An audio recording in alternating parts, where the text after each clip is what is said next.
Postal ballot లెక్కింపు నిబంధనల్లో కొత్త twist వచ్చింది. సీఈఓ జారీ చేసిన మెమోని ఉపసంహరించుకున్నట్లు హైకోర్టుకు తెలిపింది కేంద్ర ఎన్నికల సంఘం. సీఈఓ ఇచ్చిన మెమోపై వైసీపీ నేతలు కోర్టులో పిటిషన్ వేసిన సంగతి తెలిసిందే. పోస్టల్ బ్యాలెట్ డిక్లరేషన్ ఫారంపై అటెస్టింగ్ ఆఫీసర్ సంతకం చేసి స్టాంప్ లేకపోయినా తన పేరు, డెసిగ్నేషన్, పూర్తి వివరాలను చేత్తో రాస్తే ఆమోదించాలని గతేడాది జూలై 19న కేంద్ర ఎన్నికల సంఘం స్పష్టమైన మార్గదర్శకాలు జారీ చేసింది. దేశవ్యాప్తంగా అన్ని రాష్ట్రాల్లోనూ ఇవే మార్గదర్శకాలు అమలవుతున్నాయి. కానీ ఇందుకు భిన్నంగా రాష్ట్రంలో రాష్ట్ర ఎన్నికల ప్రధాన అధికారి ఎంకే మీనా తీసుకున్న నిర్ణయం వలన ఇప్పుడు రచ్చ జరుగుతోంది.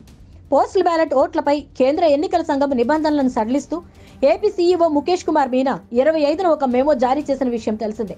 పోస్టల్ బ్యాలెట్ మీద ఆర్ఓసీ లేకపోయినా ఓటుని తిరస్కరించకూడదు అంటూ పేర్కొన్నారు ఆయన. అయితే ఈ మెమోపై వైసీపీ హైకోర్టును ఆశ్రయించింది. పోస్టల్ బ్యాలెట్ ఓట్ల లెక్కింపుపై సీఈసీ మార్గదర్శకాలకు వ్యతిరేకంగా కొత్త రూల్స్ ఇచ్చారంటూ కేసు ఫైల్ చేసింది. దీనివల్ల కౌంటింగ్ సమయంలో ఘర్షణలు జరిగే అవకాశం ఉందని అందులో పేర్కొంది. ఈ లంచ్ మోషన్ పిటిషన్ ను ఏపీ హైకోర్టు అత్యవసరంగా విచారణ చేపట్టింది. ఈలోపు పోస్టల్ బ్యాలెట్ ఓట్ల చెల్లుబాటుపై ముఖేష్ కుమార్ మీనా కేంద్ర ఎన్నికల సంఘం వివరణ కోరారు. దీంతో సీఈసీ ఈ రోజు స్పందించింది.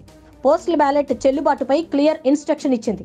డిక్లరేషన్ పై సీల్, హోదా లేకపోయినా పోస్టల్ బ్యాలెట్ చెల్లుతుందని చెప్పింది. ఈ మేరకు పోస్టల్ బ్యాలెట్లను లెక్కించాలంటూ ఆదేశించింది. ఇంతలోనే కేంద్ర ఎన్నికల సంఘం మరో ట్విస్ట్ ఇచ్చింది. ఏపీ సీఈఓ ఇచ్చిన మెమోను వెనక్కి తీసుకుంటున్నట్లు ప్రకటించింది. అటెస్టింగ్ అధికారులతో సంతకాల సేకరణ నిబంధనలకు విరుద్ధం అంటూ కేంద్ర ఎన్నికల సంఘం గతేడాది జూలై 19న చెప్పిన విషయాన్ని ఈ సందర్భంగా గుర్తు చేసింది. ఇది పోస్టల్ బ్యాలెట్ ఓట్ల లెక్కింపులో ఓట్ల తిరస్కరణకు కారణమవుతుందని, పైగా గొడవలు జరిగే అవకాశం కూడా ఉందంటూ పేర్కొంది. ఈ మేరకు కేంద్ర ఎన్నికల సంఘం ప్రధాన కమిషనర్ రాజీవ్ కుమార్, వైసీపీ రాజ్యసభ సభ్యులు ఎస్ నిరంజన్ రెడ్డి ఫిర్యాదు చేశారు. దేశవ్యాప్తంగా ఒకేలా ఉంటే మన రాష్ట్రంలో మరోలా ఉన్నాయన్నారు.